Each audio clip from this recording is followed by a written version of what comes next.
नमस्कार सर। जी नमस्कार। मेरी आवाज आ रही है? हाँ, आ रही है सर। मेरी आवाज भी आ रही है ना? जी जी बिल्कुल क्लियर आ रही है। ओके। अ, नमस्कार सर, निरोग स्ट्रीट की तरफ से, आगाज फाउंडेशन की तरफ से और हमारे सारे श्रोताओं की तरफ से मैं आपका स्वागत करती हूँ। सर का एक छोटा सा इंट्रोडक्शन मैं देना चाहूंगी। सर डॉक्टर अनुज जैन, सर बेसिकली ग्वालियर से है, मध्य प्रदेश से। हमने हमेशा जो हमें स्पीकर्स मिले हैं वो हमेशा गुजरात, महाराष्ट्र ऐसे ही मिलते हैं। तो आज हमें मध्य प्रदेश के स्पीकर मिले हैं, ये हमारे लिए बहुत खुशी की बात है। सर ने गुरुकुल परंपरा से ट्रेनिंग ली है, जिसमें गुरुकुल परंपरा में चिकित्सक 1 साल का फेलोशिप करते हैं, जिसमें प्रैक्टिकल ट्रेनिंग होता है और रेफरेंस के साथ ग्रंथों के आधार पर सिखाया जाता है। सर का जो मुख्य मिशन है वो इमरजेंसी मेडिसिन इन आयुर्वेद है। पूरे देश में सर ने लगभग 150 से ज्यादा सेमिनार डिलीवर कर चुके हैं emergency Ayurvedic emergency medicine, cardiology एवं नेफ्रोलॉजी, न्यूरोलॉजी, ऐसे सब्जेक्ट्स पर। सर आयुर्वेद में इमरजेंसी ट्रीटमेंट के पायोनियर है। साथ ही सर यूथ आइकॉन है आयुर्वेद के। लगभग सर का 15+ इयर्स का एक्सपीरियंस है। सर 3 अवार्ड से सम्मानित भी है, excellence service award, Ayurveda Prabhakar award और चरक अवार्ड। कोविड में सर्वप्रथम सर ने श्वसन सन्निपात का सिद्धांत स्थापित किया था। आईसीयू के पेशेंट की ट्रीटमेंट की थी सफलतापूर्वक और सेकेंड वेव में 100 चिकित्सकों की टीम बनाकर पूरे देश में इमरजेंसी पेशेंट्स के लिए काम भी किया था। पहली बार इंटरनेशनल जर्नल ऑफ आयुर्वेद में सीवियर कोविड-19 का मैनेजमेंट पब्लिश्ड हुआ था, जो सर ने किया था। तो आइए सर से हम आज हमारे चरक जयंती के उपलक्ष्य में जो हमने चरक सप्ताह का आयोजन किया है, उसमें सर के लेक्चर की शुरुआत करते हैं। जी धन्यवाद। आगाज फाउंडेशन और निरोग स्ट्रीट प्लेटफॉर्म दोनों को धन्यवाद, और मैडम ने जो इंट्रोडक्शन दिया उसके लिए भी धन्यवाद। आज का जो टॉपिक है वो है इमरजेंसी मैनेजमेंट इन आयुर्वेद। शुरू करने से पहले, जैसा मैडम ने बताया कि गुरु शिष्य परंपरा से मैं शिक्षित हूँ, तो सबसे पहले मैं वैद्य समीर जमदग्नि सर मेरे गुरुजी हैं, महाराष्ट्र से, पुणे से, और मैं उनका शिष्य हूँ। आज सेशन जो करने वाले हैं वो इमरजेंसी मैनेजमेंट इन आयुर्वेद के ऊपर करेंगे और एविडेंस बेस करेंगे। जो कुछ बताएंगे वो एविडेंस के साथ बताएंगे आपको। एक्चुअली इमरजेंसीज जो है 2 प्रकार की हैं। चूंकि 1 घंटे की टाइम है तो मैं थोड़ा सा फास्ट लूंगा और जल्दी आपको आज ये बता दूंगा कि पोस्ट इमरजेंसी आसानी से मैनेज होती है, ट्रीट होती है, लॉन्ग टर्म एविडेंस के साथ होती है और हर आयुर्वेद का विद्यार्थी कर सकता है। उसके लिए फिर बाद में आप किसी भी वैद्य के पास जाकर 1 साल के लिए फेलोशिप प्रोग्राम में जाकर सीख सकते हैं। लेकिन अभी तो जो प्रश्न होता है हमारे विद्यार्थियों के बीच में, हमारे डॉक्टर्स के बीच में, कि इट इज पॉसिबल और नॉट। तो आज 1 घंटे में हम सिर्फ इतना बताएंगे, यस इट इज पॉसिबल। यदि मैं कर पा रहा हूं तो आप भी कर सकते हैं। ये बात को आज 1 घंटे में हम समझ लेंगे। तो मैंने एक स्लाइड शेयर किया हुआ है, प्लीज शेयर कर दीजिए। हाँ सर, जस्ट अ मिनट, मैं कर रही हूँ। जी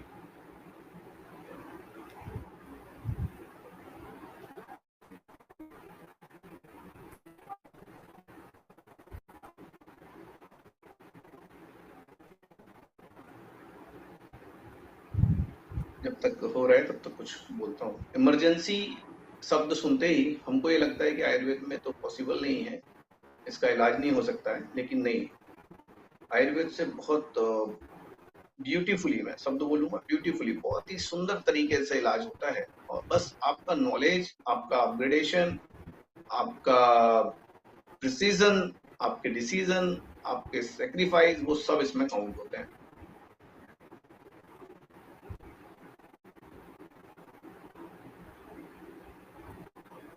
तो आपको आपको स्क्रीन दिख रही होगी।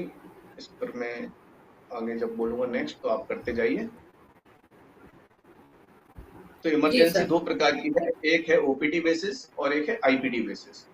तो आज हम जो बात करने वाले हैं वो बात कर रहे हैं आईपीडी बेसिस पर, आईसीयू पेशेंट्स के लिए, कि आईसीयू में जाकर कैसे पेशेंट्स को ट्रीट किया जाता है, आईसीयू के पेशेंट्स को कैसे मैनेज करते हैं, और जब कहीं होप नहीं मिलती लोगों को, जब लोग परेशान होते हैं, तो कैसे उनको आयुर्वेद ठीक करता है।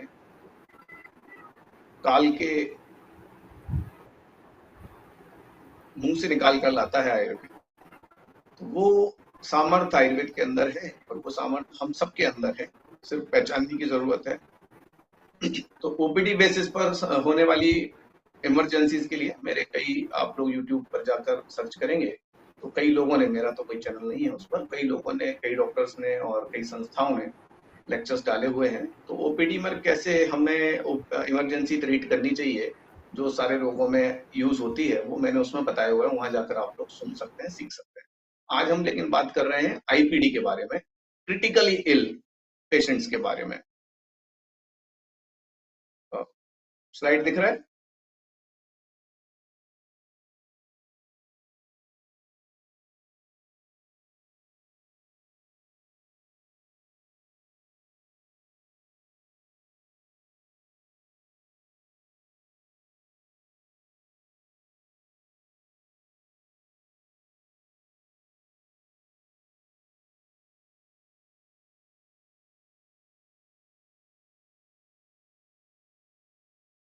तो आज हम बात कर रहे हैं क्रिटिकली इल, सीवियर इल, वेंटिलेटर पेशेंट्स के, आईसीयू पेशेंट्स के बारे में। तो पहला केस हम शुरू करते हैं। ये पेशेंट है, पेशेंट का नाम है दिव्या, 31 इयर्स फीमेल, और ये केस है 2018 का। मैं अधिकतर इमरजेंसीज में जब केस शुरू करता हूँ तो यहाँ से शुरू करता हूँ। क्यों करता हूँ इसके बारे में आगे मैं बताऊंगा, उसका जिक्र आएगा। तो ये केस है, इसको एक पेशेंट है, इनको था, पेशेंट जब पेशेंट को कंसल्टेशन पेशेंट ने लिया, दैट टाइम उनके रिलेटिव्स ने जब लिया, तो patient was on mechanical ventilator at the time of consultation. और पेशेंट का जो डायग्नोसिस है वो था non case of acute respiratory distress syndrome. तो क्या हो रहा है यहाँ पर, पेशेंट को अक्यूट रेस्पिरेटरी डिस्ट्रेस सिंड्रोम, मतलब नॉर्मल भाषा में यदि हम समझाने की कोशिश करें, this is the case of respiratory failure. तो पेशेंट रेस्पिरेटरी फेल्योर में है, और करीब पेशेंट 2 हॉस्पिटल्स में, आईपीडी में, आईसीयू में एडमिट रह चुका है। और जब इस सेकेंड हॉस्पिटल में, इंदौर के हॉस्पिटल में पेशेंट एडमिट था, और जब डिक्लेयर कर दिया कि इसके बचने के चांसेस नहीं है, उस समय उनके एक रिलेटिव ने, जो डॉक्टर ही हैं, उन्होंने मुझे अप्रोच किया और मैंने ट्रीटमेंट शुरू किया। तो नेक्स्ट, तो एग्जैक्ट एविडेंस बेस्ड जब बोलते हैं, तो एविडेंस बेस्ड का मतलब है कि पेशेंट की प्री कंडीशन क्या थी, ड्यूरिंग कंडीशन क्या थी, ड्यूरिंग आफ्टर ट्रीटमेंट कंडीशन क्या थी, और लॉन्ग टर्म फॉलो अप में पेशेंट की कंडीशन क्या रही। हम इन सब के बारे में बात करेंगे। सिर्फ जादू दिखाने वाला काम ठीक नहीं। हम पूरा शुरू से लेके एंड तक और लॉन्ग टर्म फॉलो अप में टिल नाउ, आज तक के हर पेशेंट के बारे में बात करेंगे, जिसको बोलते हैं evidence based long term follow up. कि पेशेंट ठीक तो हुआ, लेकिन ठीक कब तक रहा, उसके बाद में उसको कोई बीमारी हुई कि नहीं हुई, उससे संबंधित जो आपने ट्रीट की थी वो रिलैप्स तो नहीं हुई है, पेशेंट ठीक है कि नहीं है, पेशेंट विदाउट मेडिकेशन सर्वाइव कर रहा है कि नहीं कर रहा है, ये सब बातें भी इसमें हम कंसिडर कर लेंगे। तो ये पेशेंट का जब एक्सरे, चेस्ट एक्सरे आपको दिख रहा है, ये जब पेशेंट वहां एडमिट था उस समय का है, और ये पहले का है जब पेशेंट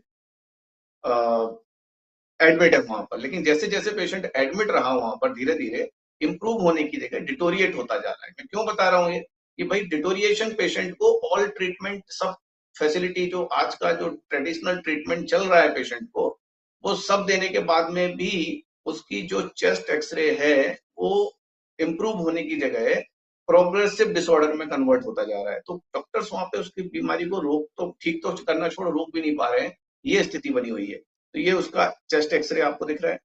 उसके बाद वाला देखिए नेक्स्ट, ये उसके बाद का चेस्ट एक्सरे है। ये उससे ज्यादा आपको यहाँ पर ओपेसिफिकेशन दिखेगा, ज्यादा खराब हुआ है यहाँ पर, ये दिखेगा। नेक्स्ट, ये चेस्ट एक्सरे आप देखेंगे तो और ज्यादा खराब हो गया है। तो खराब का मतलब मैं मोटी मोटी भाषा में बताऊं तो ओपेक हो गया, मतलब चेस्ट में जितना ज्यादा डार्कनेस दिखाई देगा, मतलब मैं समझाने के लिए बोल रहा हूँ, सिर्फ उसकी जो टर्मिनोलॉजी है वो अलग ही है, लेकिन हम एक मोटा माटी एक स्थूल स्थूल रूप में हम कैसे समझ लें, तो यहाँ पर ओपेसिफिकेशन दिख रहा है, मतलब वाइटनेस दिख रही है, तो इसको बोलते हैं डिसीज एक्चुअली। तो ये पेशेंट को स्वाइन फ्लू तक डायग्नोज करके, सस्पेक्ट करके, और इसको ट्रीटमेंट दी गई, और उस समय टेमी फ्लू नाम की दवा आती थी, वो भी दी गई, एंटीबायोटिक सब देने के बाद में भी पेशेंट इंप्रूव नहीं हुआ और इस स्थिति तक पहुंच गया, और कंटिन्यूअसली मैकेनिकल वेंटिलेटर पर पेशेंट रहा। हमने सिर्फ इस पेशेंट को जब सब डिक्लेयर हो गया, पेशेंट के रिलेटिव्स इकट्ठे होने लगे, उसके बाद ट्रीटमेंट जब शुरू किया, तो उसके 2 दिन बाद ही क्या हुआ देखते हैं। नेक्स्ट,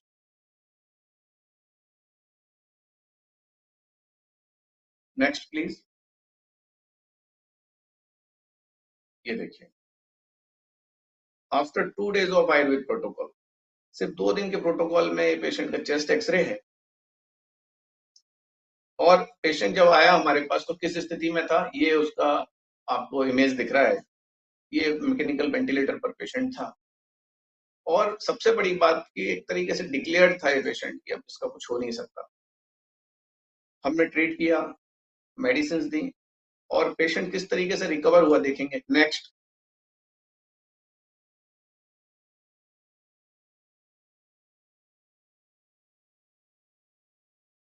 ये देखिए, ये patient just after 2 days free from mechanical ventilator, और सबसे इंपॉर्टेंट बात, ये फोटोज खुद पेशेंट से हमें भेजे, जब पेशेंट का डिस्चार्ज हुआ तब वो बहुत खुश, घर गए तो बहुत खुश, उसके बाद में उसके घर वाले आए और हमें आयुर्वेद को थैंक यू बोलकर गए। और सबसे इंपॉर्टेंट बात, टिल नाउ, आज जब मैं आपसे बात कर रहा हूं तब भी ये पेशेंट स्वस्थ है, 18 का केस है, आज तक उसका फॉलोअप है मेरे पास, इसको बोलते हैं लॉन्ग टर्म फॉलोअप। टाइम कम है, इसलिए मैं जल्दी जल्दी जल्दी जल्दी कुछ केसेस दिखाते हैं और फिर इनके बारे में बात कर लेंगे। तो इस पेशेंट को हमने ट्रीटमेंट क्या दी, दैट इज इंपॉर्टेंट, अब सबके बारे में सबको ये लग रहा होगा। तो ट्रीटमेंट में हमने यहाँ पर पेशेंट को रस सिंदूर, लघु मालनी वसंत, आरोग्यवर्धनी, श्रृंग भस्म और सितोपलादी चूर्ण, ये कॉम्बिनेशन पेशेंट को दिया था, और सिंगल एक ही कॉम्बिनेशन, एक ही मेडिसिन दी है सिर्फ पेशेंट को, योग, और पेशेंट हमारा रिकवर हो गया।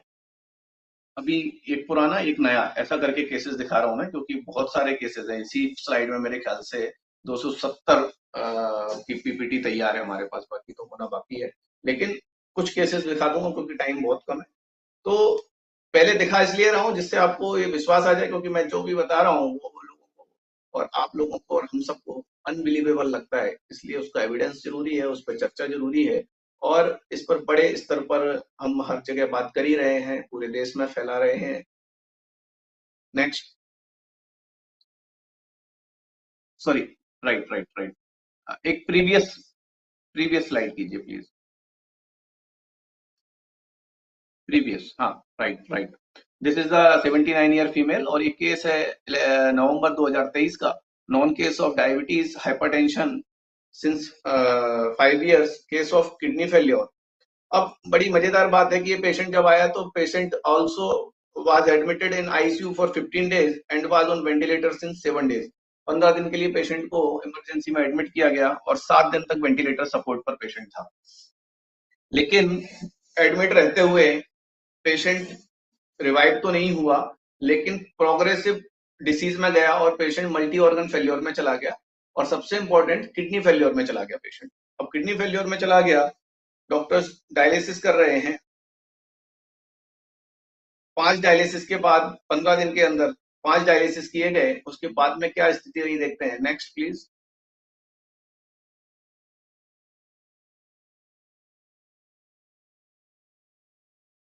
नेक्स्ट,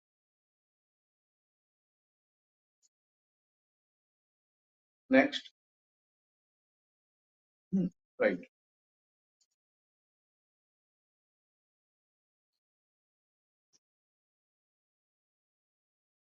5 डायलिसिस के बाद इस पेशेंट का जो यूरिया है वो 245, क्रेटिनिन जो है वो 5.7।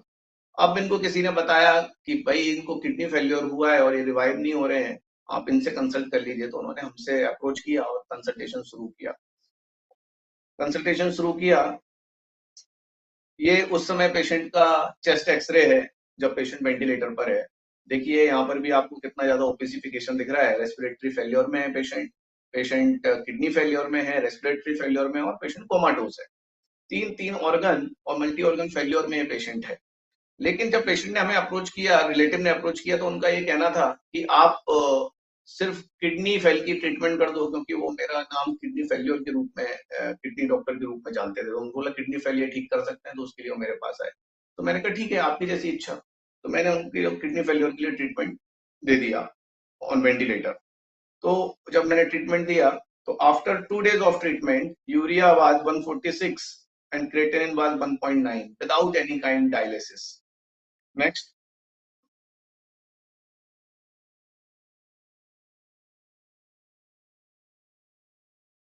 ये देखिए after 2 days of treatment urea was 146, creatinine 1.9। Next.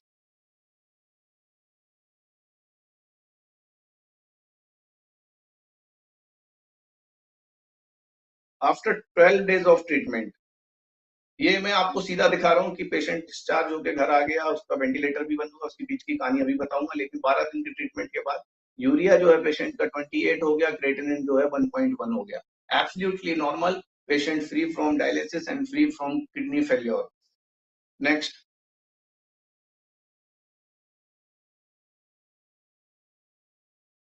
ये इस स्टेटस में हमने पेशेंट लिया था और इस स्टेटस में हमने पेशेंट का ट्रीटमेंट शुरू किया। बड़ी मजेदार बात की पेशेंट ने बोला कि सब वेंटिलेटर तो जो है वो ठीक है, कोमाटोज है वो ठीक है, लेकिन आप मुझे जो है सिर्फ किडनी फेलियर का इलाज कर दो। किडनी फेलियर का इलाज कर दिया, 3 दिन के अंदर पेशेंट की किडनी रिवाइव हो गई, जैसा मैंने आपको दिखाया रिपोर्ट में। उसके बाद पेशेंट के रिलेटिव्स ने बोला कि सर अब वेंटिलेटर भी ऑफ नहीं हो रहा है, प्लीज आप वेंटिलेटर भी ऑफ करवाओ। तो देखिए आपके पास कैसे पेशेंट्स अप्रोच करते हैं, रिलेटिव्स कैसे अप्रोच करते हैं। तो हमने फिर इनको 3 दिन की मेडिसिन दी और 3 दिन बाद इनका वेंटिलेटर भी हट गया। मतलब टोटल 6 days के ट्रीटमेंट में पेशेंट किडनी फेलियर से बाहर लाए, फिर 3 दिन के ट्रीटमेंट में पेशेंट को रेस्पिरेटरी फेलियर से बाहर लाए, और जो मैकेनिकल वेंटिलेटर पेशेंट था वो पेशेंट बाहर आ गया। नेक्स्ट।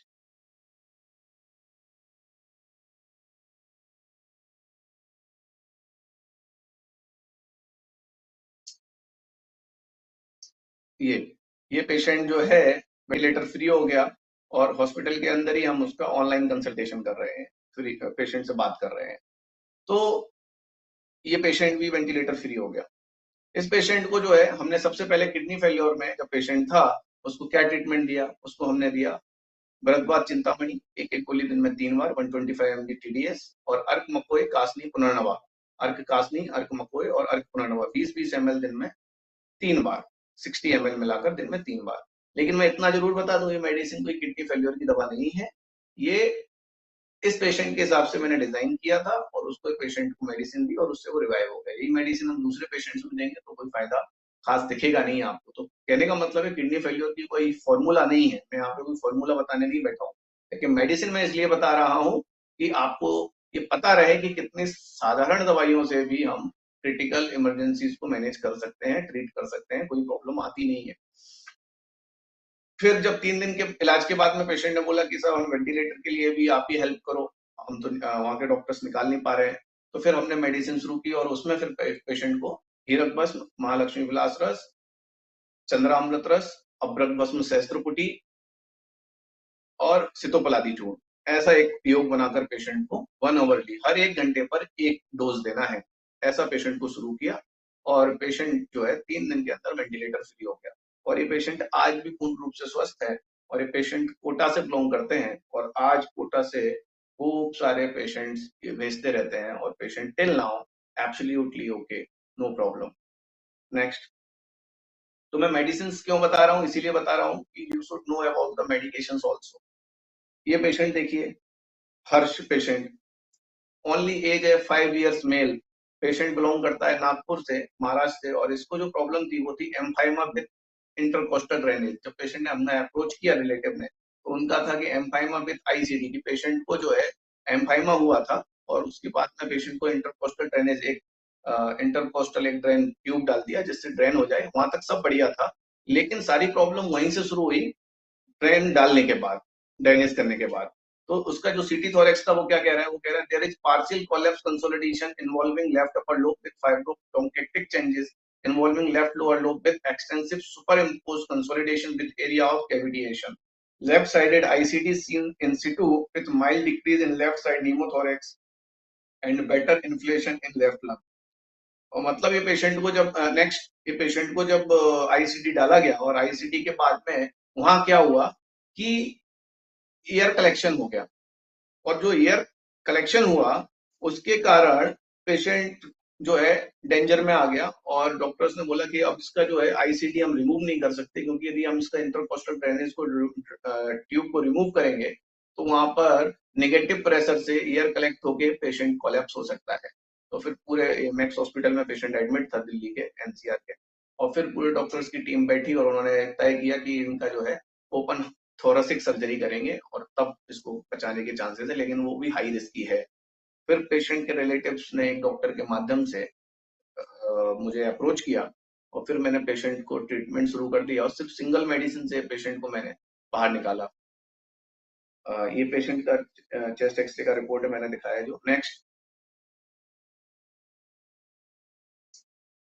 Next next. हाँ,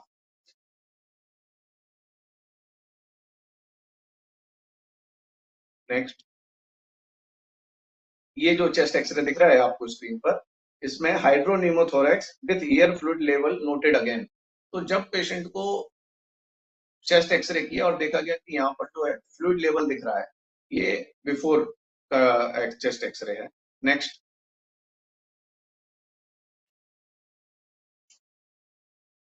ये यहाँ पर इसकी रिपोर्ट में लिखा हुआ है, hydropneumothorax with air fluid level noted again.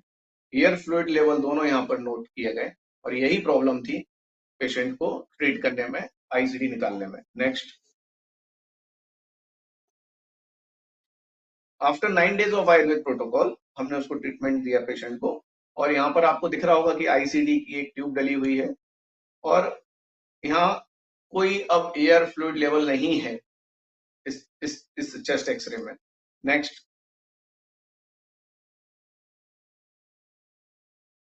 ये इसी चेस्ट एक्सरे का रिपोर्ट है, और इस पे लिखा है no air fluid level is seen in present scan, और सक्सेसफुली हमने 9 दिन के बाद पेशेंट का आईसीडी निकलवा दिया।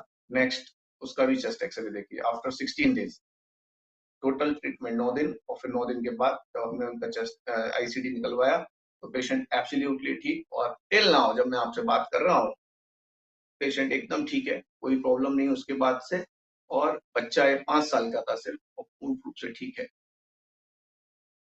ये पावर है आपकी मेडिसिन का, आपके डायग्नोसिस का, त्रिदोषात्मक चिकित्सा करने का। तो यहाँ पर जो मेडिसिन का प्रयोग किया है वो बहुत कम मात्रा में किया है। 60 mg रस सिंदूर दिन में 2 बार, सुबह और शाम। रस सिंदूर 60 mg सुबह, रस सिंदूर 60 mg शाम को। इसके अलावा कोई दूसरी मेडिकेशन पेशेंट को नहीं दी गई है, और पेशेंट को सिर्फ रस सिंदूर दिया गया, किसी प्रकार की कोई मेडिसिन शुरू नहीं है, ना एलोपैथी ना आयुर्वेद की, होम्योपैथी की, सिर्फ रस सिंदूर देकर इस पेशेंट का जो है वहां पर हाइड्रोनीमोथोरेक्स और जो एयर फ्लूइड लेवल था उसको रिड्यूस कर दिया। यहाँ पर पेशेंट के लंग्स का इन्फ्लेमेशन आपको जो है कम दिख रहा है, लेकिन यहाँ पर किसी प्रकार का कोई भी फ्लूइड एयर लेवल नहीं है, क्योंकि एयर ही प्रॉब्लम थी। अब रस सिंदूर क्यों दिया? क्योंकि रस सिंदूर जो है वो कफवात शामक है, और हमारा ट्रायल और टेस्टेड फॉर्मूला है, इसलिए यहाँ पर हमने सिर्फ रस सिंदूर से पेशेंट को ठीक कर लिया। ये कॉन्फिडेंस डेवलप होता है जब हम मरीजों का इलाज, इस प्रकार के मरीजों का इलाज इमरजेंसी में करते रहते हैं। नेक्स्ट।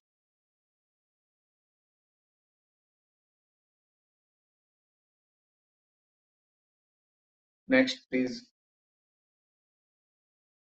नेक्स्ट। नेक्स्ट। नेक्स्ट। बस। Okay okay okay okay. Manorama Manorama.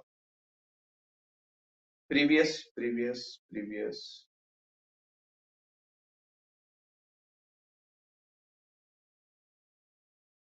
Previous.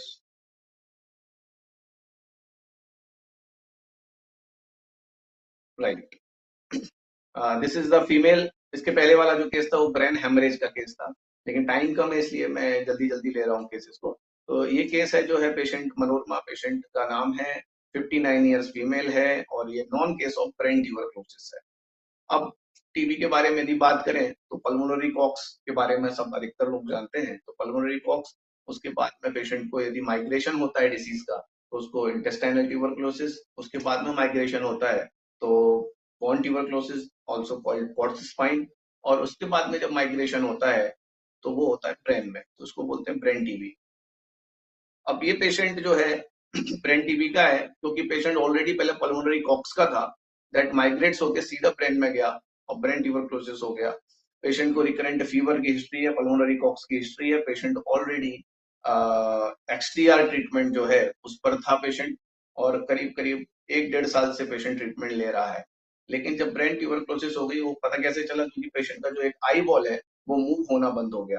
तो जब एमआरआई किया तो पता चला कि पेशेंट को ब्रेन ट्यूबरक्लोसिस है। और क्या कह रहा है ब्रेन ट्यूबरक्लोसिस, एमआरआई ब्रेन का रिपोर्ट, क्योंकि पेशेंट जब हमारे पास अप्रोच किया तो उनकी कंप्लेंट थी breathlessness, cough, fever, weakness, pain in shoulder and leg. MRI brain क्या कह रहा है, multiple tiny nodular and ring enhancing lesion are seen scattered in bilateral cerebral hemisphere, bilateral cerebral hemisphere brain stem and bilateral deep gray matter with associated mild pre-lesional edema. The lesion are hypotenuse on T2 whited images. Overall features are suggestive of active inflammatory granulomas, likely tuberculomas. तो ये patient जो है वो ट्यूबरक्लोमास का है। तो एक होता है, एक ट्यूमर बन गया है अंदर जो हमें दिख रहा है कि वो या तो टीबी का इन्फेक्शन होगा या स्पेस ऑक्यूपाइंग लीजन होगा, ब्रेन ट्यूमर जैसा दिख रहा है। तो एक जैसी देखते हैं, उसका डिफरेंशियल डायग्नोसिस उससे बनता है।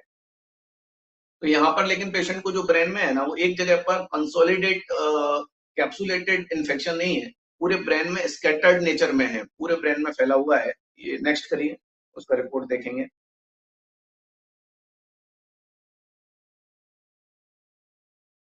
Next please. हाँ, राइट। तो ये उसका पेशेंट का एमआरआई ब्रेन का रिपोर्ट है, और इसमें है कि वो स्कैटर्ड नेचर में फैला हुआ है, और दिस इज कॉल्ड ट्यूबरक्लोमास। तो एक नहीं है, बहुत सारे हैं, और बहुत सारा इन्फेक्शन ब्रेन में हो गया है। और दिस पेशेंट ऑल्सो डिक्लेयर्ड कि भैया इसमें कुछ हो नहीं सकता है, क्योंकि पेशेंट ऑलरेडी एक्सटीआर ट्रीटमेंट पे है ही, आप आगे कुछ दे नहीं सकते हैं, कुछ कर नहीं सकते हैं।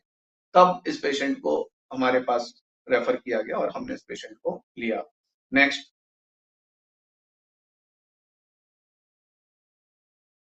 ये पेशेंट का HRCT चेस्ट है, चेस्ट का सीटी स्कैन है, जिसमें ये लिखा है कि ये मिलियरी नोड्यूल्स दिख रहे हैं उसको लंग्स के अंदर। और next.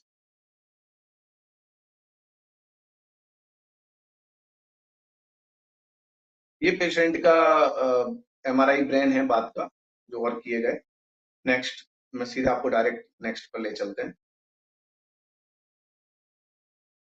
After 9 month of treatment, पूरे 9 महीने हमने पेशेंट का ट्रीटमेंट किया। 9 महीने के बाद जब पेशेंट का हमने एमआरआई ब्रेन किया तो उसमें आया there is complete resolution of the tuberculomas and tubercular meningitis. क्योंकि ये जो है ये कंपैरेटिव स्टडी है, इसलिए यहाँ क्या लिखा है, overall these imaging no abnormal parenchymal leptomeningeal enhancement is noted.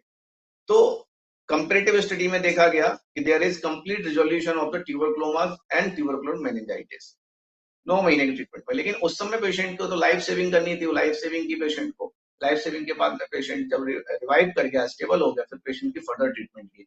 लेकिन यहाँ पर जो मुख्य बात है, इंपॉर्टेंट बात है कि ब्रेन ट्यूबरक्लोमा, ब्रेन टीबी जैसी डिसीज, जो कि सबको मालूम है, आइडिया होगा कि दिस इज वेरी फेटल, एक बार हो गया और patient resistant to the medication है तो फिर बड़ा मुश्किल है पेशेंट को ठीक कर पाना।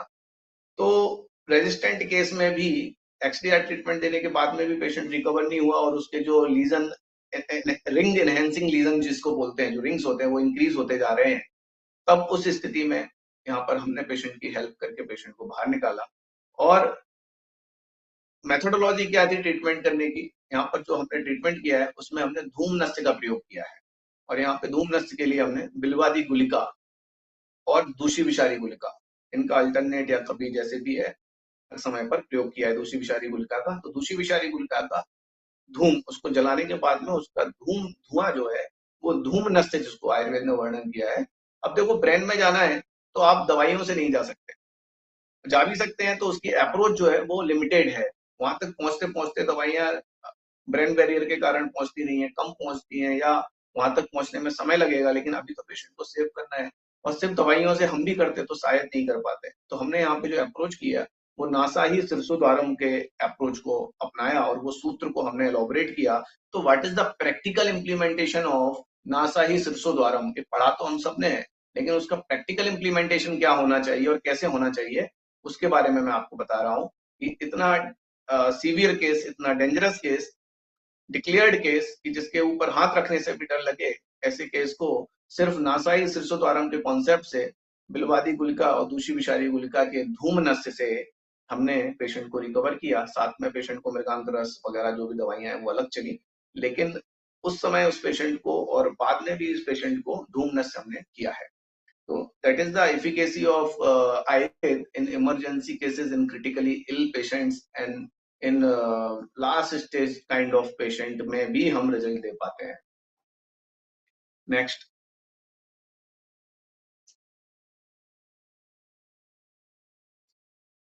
ये बहुत बड़े बड़े केसेस हैं इसलिए मैं नहीं दिखा रहा हूँ क्योंकि उसमें बहुत टाइम लगेगा, एक केस में 1 घंटा चला जाएगा। ये सेरेब्रल हेमरेज का केस है, बड़ा इंटरेस्टिंग केस है, लेकिन अभी मैं इसको आगे बढ़ा रहा हूँ। Next,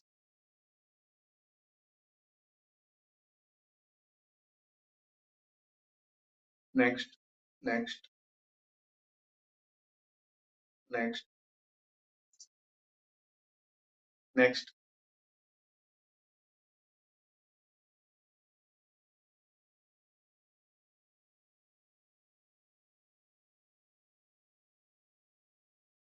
right, right, Neelam, Neelam patient, right. ये देखिए इंटरेस्टिंग केस है, बिल्कुल 23 का केस है और 29 इयर्स फीमेल, पेशेंट का नाम Neelam. After C section following complaints, तो कंप्लेंट्स में क्या हो रहा है पेशेंट को, जो पेशेंट ने हमें अप्रोच किया क्योंकि पेशेंट की जो प्रेगनेंसी है वो काफी हाई रिस्क थी, क्योंकि पेशेंट को जो सिम्टम्स हैं वो पहले से ही ऐसे आने लगे थे और उसमें पेशेंट को कन्वर्जन होना, जनरलाइज्ड बॉडी एडिमा होना, फ्रंटल हेडेक होना, हाई बीपी, एंटी हाइपरटेंसिव देने के बाद में भी पेशेंट का बीपी 160/100 इतना रह रहा है और यूरिन में एल्बुमिनेरिया 3+ आ रहे हैं। तो ये कंडीशन को हम एक्लेम्सिया, प्री एक्लेम्सिया भी बोलते हैं, लेकिन पेशेंट को एक्लेम्टिक कंडीशन है ये और इसलिए हाई रिस्क पेशेंट है। और इसलिए पेशेंट को जब डिलीवरी की गई तो डिलीवरी पहले ही पेशेंट को आईसीयू में एडमिट कर लिया गया और उसके बाद पेशेंट की डिलीवरी करके फिर से पेशेंट को आईसीयू में रखा गया। लेकिन इतना सब होने के बाद में भी, हाई रिस्क होने के बाद में भी, एक जब पेशेंट की डिलीवरी हो गई तो सामान्यतः क्या होता है कि पेशेंट की जब डिलीवरी हो जाती है इस प्रकार के पेशेंट्स में जिनको एक्लेम्सिया होता है तो सारे जो सिम्टम्स हैं वो रिजॉल्व हो जाते हैं। लेकिन यहाँ ऐसा नहीं हुआ कि पेशेंट को conversion, generalised body oedema, frontal headache, high BP, ये सब परसिस्टेंट बना हुआ है आफ्टर डिलीवरी ऑल्सो। लेकिन इसके साथ में एक और प्रॉब्लम जुड़ गई और वो था loss of vision, complete loss of vision. Patient को एकदम से दिखना बंद हो गया और ये बात है 4/7/2023 का, मॉर्निंग एट 9:30 AM पेशेंट को दिखना बंद हो गया आफ्टर डिलीवरी। तो ये अवस्था में पेशेंट के रिलेटिव्स ने मैंने अप्रोच किया। ये पेशेंट दिल्ली के एक हॉस्पिटल में एडमिट थी। नेक्स्ट,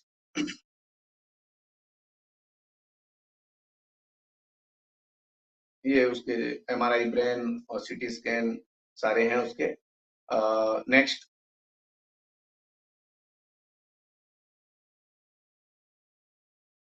नेक्स्ट,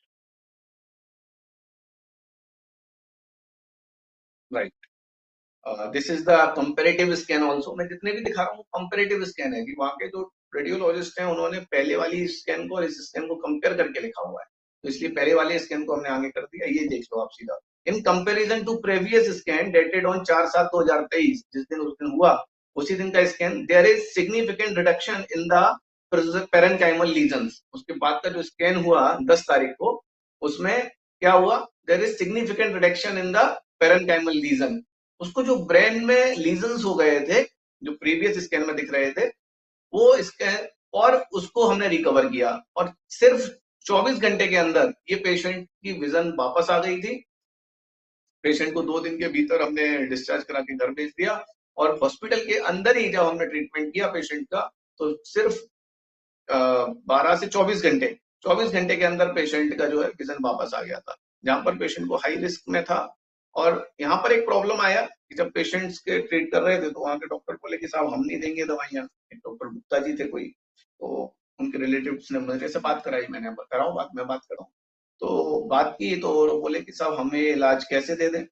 तो मैंने कहा आपके अंडर में पेशेंट का देना नहीं देना आप देख सकते हो, लेकिन प्रॉब्लम क्या है आपको? बोले हमें नहीं पता कि मेडिसिन का मोड ऑफ एक्शन क्या है। तो मैंने कहा मोड ऑफ एक्शन मैं बता देता हूँ आपको। तो बोलते मैं क्यों सीखूं मोड ऑफ एक्शन? तो मैंने कहा ये आपकी इच्छा है नहीं सीखना है, लेकिन पेशेंट ने हमें अप्रोच किया, हमें एडवाइस किया है। पेशेंट पेशेंट को हम मना नहीं कर सकते देने से, पेशेंट की यदि विलिंग है तो बाद में बहुत नान नुकुर करने के बाद में उनको समझ में आ गया कि पंगा जो है गलत आदमी से लिया है। तो फिर लास्ट में वो बोलते हैं कि मैं मेडिसिन क्यों दूं, यदि पेशेंट को कुछ हो गया तो आप लोगों के सामने भी जब इमरजेंसीज करेंगे, आईसीयू में करेंगे, तो कई बार ये प्रॉब्लम आएगी, तो उसका सॉल्यूशन क्या है? तो मैंने उनको बोला आप लिख के दे दो पेशेंट को कुछ नहीं होगा तो हम कोई इंटरफेयर नहीं करेंगे। हमें क्या जरूरत पड़ी इंटरफेयर करने की? पेशेंट आपके अंडर में एडमिट है, डिलीवरी से पहले से एडमिट है, डिलीवरी के बाद एडमिट है, उसके बाद में भी पेशेंट का विजन लॉस हुआ है, इसलिए वो हमें अप्रोच कर रहा है क्योंकि प्रोग्रेशन हो रहा है डिसीज का। तो आप यदि लिख के दे दो पेशेंट के रिलेटिव को कि पेशेंट को कुछ नहीं होगा, सब बढ़िया रहेगा, तो हम कोई इंटरफेयर नहीं करेंगे। तो उनको समझ में आ गया कि भैया गलत आदमी से पंगा ले लिया है। उन्होंने बोला नहीं आपको जो ट्रीटमेंट करना है आप करो। फिर हमने पेशेंट को जो मेडिसिन बताई उन्होंने, और सिंगल एक मेडिसिन थी। हम जैसा बता रहे हैं कि एक एक दो दो मेडिसिन में ही काम हो जाता है यदि आपका डायग्नोसिस परफेक्ट हो और इस प्रकार के केसेस ट्रीट करते हैं तो हमने यहाँ पर जो प्रयोग किया है वो चतुर्मुख रस का प्रयोग किया है। तो चतुर्मुख रस यहाँ पर एक एक गोली दिन में 3 बार दी है और इस मेडिसिन से ही पेशेंट रिकवर हो गई। पेशेंट का जो बीपी बढ़ा हुआ था, जो एंटी हाइपरटेंसिव के बाद भी कम नहीं हो रहा था, वो कम हो गया।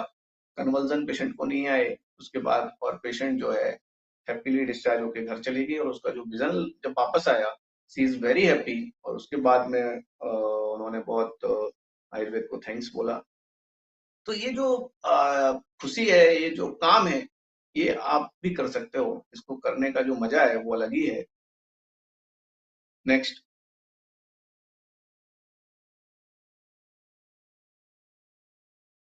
ये इंटरेस्टिंग केस है, अभी 2024 का है। मेरे यहाँ पर जो गुरु शिष्य परंपरा 1 साल का फेलोशिप प्रोग्राम होता है, दैट इज बेसिकली 1 साल के लिए कंप्लीटली फ्री है, कोई चार्ज नहीं लेते उसके लिए। 1 साल यहाँ पर रहना है और सीख कर आप अपना एस्टेब्लिशमेंट कर सकते हैं। तो मेरे यहाँ पर सीखा हुआ एक डॉक्टर जो भोपाल में एस्टेब्लिश है, उनके पास एक केस आया और उन्होंने बोला कि सर ऐसा ऐसा एक केस है। केस क्या था? Retained product of conception. क्योंकि हम ये केस कर चुके हैं इस तरीके के, तो उसने मुझे अप्रोच किया, सर ऐसा ऐसा केस आया है, क्या करूं? तो कंडीशन क्या थी? Non case of retained product of conception. क्या होता है आरपीओसी? कि पेशेंट ने कंसेप्शन कंसीव किया था, कंसीव करने के बाद में पेशेंट ने मिसकैरेज के लिए दवाइयां खाई और दवाई खाने से कंप्लीटली मिसकैरेज नहीं हुआ और कोई टुकड़ा वहां पर कंसेप्शन प्रोडक्ट का वो रह गया। It may be endometrium, it may be placental product, sorry it's may be placental product, वो वहां पर कुछ टुकड़ा रह गया और उसके कारण पेशेंट को कंटिन्यूअस ब्लीड हुए जा रहा है, कंटिन्यूअस ब्लीड हुए जा रहा है। और पेशेंट जब डॉक्टर के पास गई तो उसका प्रॉब्लम था कि पेशेंट का बीपी 70/40 था। तो डॉक्टर ने रिस्क बता दिया कि भैया हाई रिस्क है और इसमें कुछ भी हो सकता है, हम यदि यहाँ पे डीएनसी करेंगे। तो पेशेंट घबरा गए और वो बोले कि अब क्या करें? तो वो उन्होंने हमारे जो स्टूडेंट है भोपाल में उनके पास अप्रोच किया। उन्होंने मुझसे अप्रोच किया कि सर इसमें ऐसे ऐसे है, क्या करना चाहिए?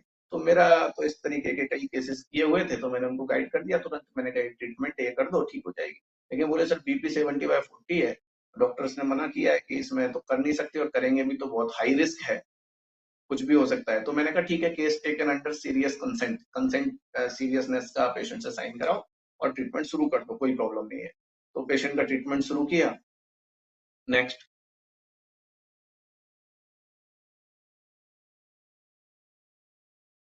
Thickened endometrium shows heterogeneous ecotexture, feature suggestive of retained product of conception। ये उसके यूएसजी पेल्विस में आ गया। नेक्स्ट।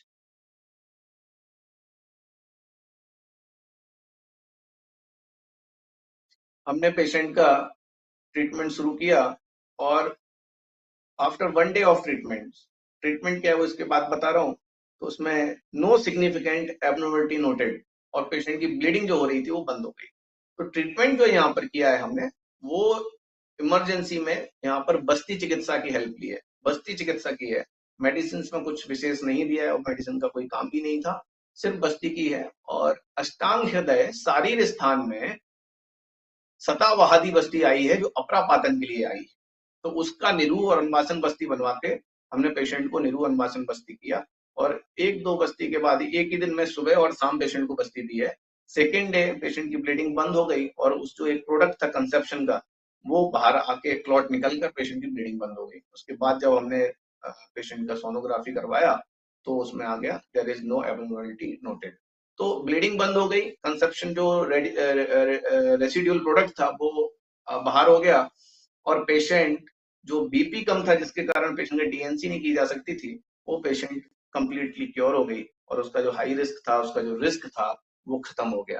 तो आई थिंक कितना क्रिटिकली इल कंडीशंस में, और ऐसी कंडीशन जहां ये लगता है कि नहीं सिर्फ डीएनसी इलाज है और कुछ नहीं हो सकता है, तो ऐसे केसेस हम पहले कर चुके हैं कंसेप्शन प्रोडक्ट के भी। तो वहां पर भी वही फॉर्मूला हमने लगाया था, यहाँ पर भी वही फॉर्मूला लगाया। तो ये बात समझनी होगी, जो कंसेप्शन प्रोडक्ट है वो वायु के संग के कारण वहां पर रह गया है। जो गर्भ संग की चिकित्सा है, जो अपरा संग की चिकित्सा है, वही चिकित्सा रिटेन प्रोडक्ट ऑफ कंसेप्शन आरपीओसी में चलती है। इसलिए यहाँ पर सतावादी तेल की निरू बस्ती और अनुवासन बस्ती पेशेंट को की, सुबह अनुवासन शाम को निरू। ऐसा करते ही तीसरी बस्ती में पेशेंट को, मतलब सेकेंड डे ही पेशेंट का जो है ब्लीडिंग बंद हो गई, कंसेप्शन प्रोडक्ट बाहर निकल गया। क्योंकि वो निकल क्यों नहीं रहा था? क्योंकि वहां पर संघ नाम की संप्राप्ति थी। अब संघ नाम की संप्राप्ति क्या होती है, ये डिटेल विषय है, कभी बड़े और टाइम वाले प्लेटफॉर्म पर कभी मिलेंगे तो आपको वहां पर हम बता पाएंगे। तो एक साल का जो प्रोटोकॉल है उसमें हम ये सब सिखाते हैं आपको, और ये सब सीखा जा सकता है। नेक्स्ट, ट्रीटमेंट प्रोटोकॉल क्या था? देखिए लिखा हुआ है, बस्ती ऑफ सतावादी तेल, मॉर्निंग में अनुवासन, इवनिंग में निरूह। और पहले ही दिन 27/5/2024 को बस्ती स्टार्ट की, और ब्लीडिंग स्टॉप हो गई 28 तारीख को ही। सिर्फ एक दिन की बस्ती में सुबह और शाम, सुबह अनुवासन शाम को निरूह।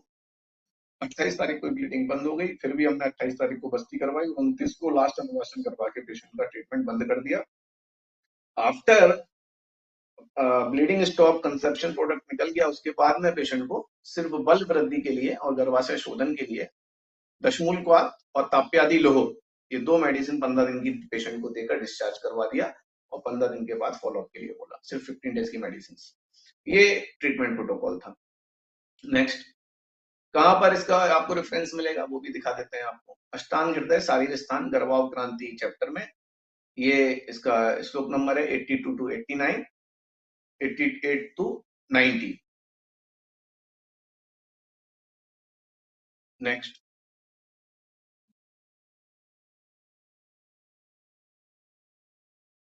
ये पेशेंट है 32 ईयर फीमेल, 2022 में पेशेंट हमारे पास आई, और पेशेंट पंजाब से बिलोंग करती है, वहां से हमारे पास आए। इनकी प्रॉब्लम क्या थी? Non case of recurrent pregnancy loss, bar bar pregnancy loss हो रहा है, और पेशेंट को टॉर्च पॉजिटिव था। लेकिन क्या हुआ, पेशेंट की हिस्ट्री बड़ी इंटरेस्टिंग है और बड़ी सैड भी है। एज ए फिजिशियन हमको इंटरेस्टिंग लगती है, लेकिन पेशेंट के लिए सैड होती है और हमारे लिए भी चैलेंज होता है। तो यहाँ पर पेशेंट की जो हिस्ट्री है वो है कि पेशेंट को 2015 में, 2015 एक पहला बच्चा पैदा हुआ जो कि डायबिटीज 1 का हुआ, उसको DM1 अभी भी है बच्चा, और वो DM1 का है और उसको इंसुलिन लगता है। इन 2016 सेकेंड चाइल्ड कंसीव हुआ, उसको बेबी हैड रिटार्डेड ग्रोथ, उसको रिटार्डेड ग्रोथ था यूटेरस के अंदर, और वो प्रीटर्म डिलीवरी हुआ, और 8th मंथ में ये पेशेंट एक्सपायर हो गया डिलीवरी के 1 दिन के बाद। 8th मंथ की डिलीवरी हुई और 1 दिन के बाद पेशेंट एक्सपायर हो गया। फिर पेशेंट ने तीसरी बार कंसीव किया 2018 में, और 1.5 मंथ की प्रेगनेंसी स्पॉटिंग होकर पेशेंट को मिस्ड अबॉर्शन हो गया। उसके बाद में पेशेंट ने 2021 में किया कंसीव, और फिर से इसको डीएनसी करवानी पड़ी क्योंकि ग्रोथ थी वो रिटार्डेड थी बच्चे की। तो ये पेशेंट जब आए तो बड़ी होप के साथ आए, और बड़ी इंटरेस्टिंग स्टोरी है पेशेंट की, कि पेशेंट को जब ये प्रॉब्लम्स के साथ आए तो बड़ी होप थी कि आयुर्वेद हेल्प करेगा। तो मैंने उनका पूरा 1 साल तक ट्रीटमेंट किया, पहले गर्भाशय शोधन किया, फिर बीज संस्कार किया, और फिर पेशेंट को कंसेप्शन दिया, कंसेप्शन प्रोडक्ट कंसेप्शन के लिए अलाउ किया, और उसके बाद पेशेंट को जब गर्भ संस्कार भी किया। इतने में ही सब ठीक चल रहा था, पेशेंट को 1 साल के बाद में कंसीव करवाया। कंसीव होने के बाद में पेशेंट और मेडिकेशन था, फिर मासानुमासिक पर था, गर्भ संस्कार चल रहा था बच्चे का। 5th मंथ में जो एक स्कैन करते हैं, एनोमली स्कैन करते हैं, 5th मंथ बोल रहा हूँ मैं, हाँ 5th मंथ में 20th वीक के आसपास एनोमली स्कैन में डाउन सिंड्रोम दिखा दिया, उसमें सस्पेक्ट किया। पेशेंट ने फिर ब्लड इन्वेस्टिगेशन की और पेशेंट एकदम से मेरे ऊपर जो है बोलने लगा कि हमने तो इतना इलाज लिया है, उसके बाद में भी हमें तो नॉर्मल बच्चा ही चाहिए था, मैं एबनॉर्मल बच्चा चाहिए नहीं, क्योंकि एबनॉर्मल तो मेरे पास है, इसीलिए तो आपके पास आए थे। तो मैंने कहा देखो कुछ नहीं होगा आपके बच्चे को, सब स्वस्थ रहेगा। तो बोले नहीं, रिपोर्ट में तो आ रहा है, रिपोर्ट झूठ बोलती है क्या? तो मैंने कहा हो सकता है रिपोर्ट झूठ बोले, मैं आपको विश्वास दिला रहा हूँ कि मैंने सब कुछ बहुत अच्छे से किया है, कुछ होगा नहीं बच्चे को, आप कंटिन्यू करिए। लेकिन पेशेंट का जो मूड था वो दूसरा ही था। पेशेंट का बोलना था कि यदि ऐसा चांसेस है तो अभी मैं इसको कंटिन्यू इसको नहीं करूंगी, इस प्रेगनेंसी को कंटिन्यू नहीं करूंगी, क्योंकि मुझे हेल्थी बेबी ही चाहिए। तो ये सुन के मुझे थोड़ा सा वो लगा कि यार पेशेंट तो जो है इस मूड में ही नहीं है और वो अवॉइड करने के मूड में है, यदि इसमें कुछ होता है। फिर भी मैंने पेशेंट को काउंसलिंग किया कि नहीं आप मत करिए, आप कंटिन्यू करिए, लेकिन पेशेंट तो पेशेंट है, मानते कहाँ है। तो उसके बाद में डॉक्टर ने बोला कि एक काम करो, आप डबल मार्कर और ट्रिपल मार्कर टेस्ट करवा लो। तो उन्होंने वो टेस्ट कराया तो उसमें तो और ज्यादा रेशो आ गया कि 10 ट्राइसोमी जो है वो रिस्क हाई हो गया है पेशेंट को, और 1:10, मतलब 10 में से एक बच्चे को हो सकता है, उनमें से एक ये है, और ये समस्या उसकी आ गई। अब पेशेंट ने बोला अब तो ये देखो, सोनोग्राफी के बाद में जो ब्लड रिपोर्ट है, डबल मार्कर है, वो भी यही बता रहा है। तो मैंने बोला नहीं कुछ नहीं होगा, आप फिर भी मेरे को अपना ट्रीटमेंट पर भरोसा था कि कुछ नहीं होगा, लेकिन पेशेंट तो मानने को तैयार नहीं था। फिर उसको बताया गया कि आप एक काम करो, लखनऊ में एक फीटल फीटस के लिए ही एक हॉस्पिटल है स्पेशलाइज्ड, वहां जाओ, पूरे भारत में एक ही है, वहां जाके आप चेक करवाओ और वहां पे जाके पता चलेगा आपको सही क्या है।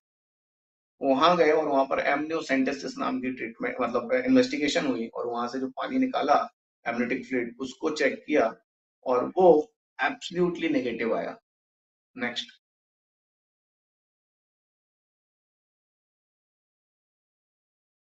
ये उसका रिपोर्ट है, जहाँ लिखा है कि ये पेशेंट जो है नेगेटिव है, इसका बच्चा, किसी प्रकार का कोई क्रोमोसोमल डिसीज नहीं है पेशेंट को, किसी भी प्रकार का कोई डाउन सिंड्रोम नहीं है। नेक्स्ट।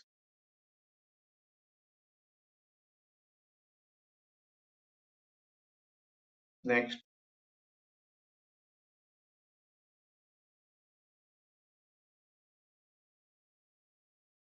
नेक्स्ट। ये उसी की रिपोर्ट से। नेक्स्ट। ये अगेन इसका जो है पूरा कंक्लूजन दिया उन्होंने कि there is no chromosomal deformity, और this is the male child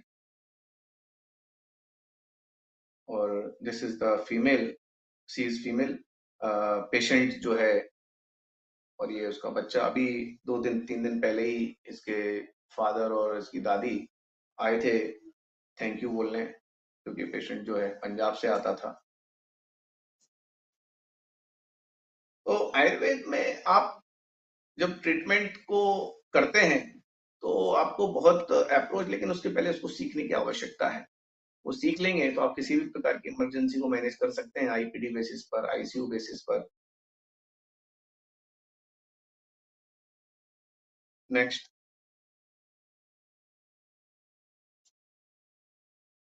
next. Next. Next, चलिए चलिए आगे बढ़िए, मैं बताता हूँ। Next. Next. Next. Next. Next. बहुत सारे केसेस हैं, म्यूकोरमाइकोसिस का केस है, छोड़ देते हैं। नेक्स्ट। ये देखिए, रुकिए, सादा, रुक जाइए। This is the case of 28 year male, सादा पेशेंट का नाम है, और ये पेशेंट दिल्ली से मेरे पास दिखाने आया, और ये पेशेंट की कंप्लेंट थी, ये 2018 का केस है, 21 मई 2018, और this is the case of idiopathic thrombocytopenia purpura, ITP का केस है। और पेशेंट को कंप्लेंट्स क्या थी? पेशेंट को पिट्रिचियल हेमोरेज, जिसको परप्यूरा कहते हैं, पूरे स्किन के अंदर ब्लीडिंग होने लगती है पेशेंट को, गम ब्लीड होने लगता है, यूरिन के साथ ब्लड आ सकता है, कोई भी सिम्टम्स हो सकते हैं, लेकिन पेशेंट जब हमारे पास है तो उसको गम ब्लीड हो रहा था। और जब हिस्ट्री ली तो रिकरेंट फीवर की हिस्ट्री थी पेशेंट को, नॉन केस ऑफ थ्रोम्बोसाइटोपिनिया था 2 साल से पेशेंट को, और ये पेशेंट 2 साल से 80 mg बीडी के डोज में सुबह शाम स्टीरॉइड पर था। और ये पेशेंट के जो हमारे पास आया तो इसके प्लेटलेट्स काउंट थे ओनली 1000। हाँ बिल्कुल सही सुना, कोई गलत नहीं बोल रहा हूँ, 1000 गलत नहीं पढ़ा है आपने भी, 1000 प्लेटलेट पर ये पेशेंट आया। लेकिन इसके साथ हुआ क्या, ये दिल्ली के एक हॉस्पिटल में एडमिट था। जब पेशेंट के स्टीरॉइड पर होने के बाद में भी प्लेटलेट काउंट 10,000 हो गए तो पेशेंट को आईपीडी में एडमिट कर लिया गया।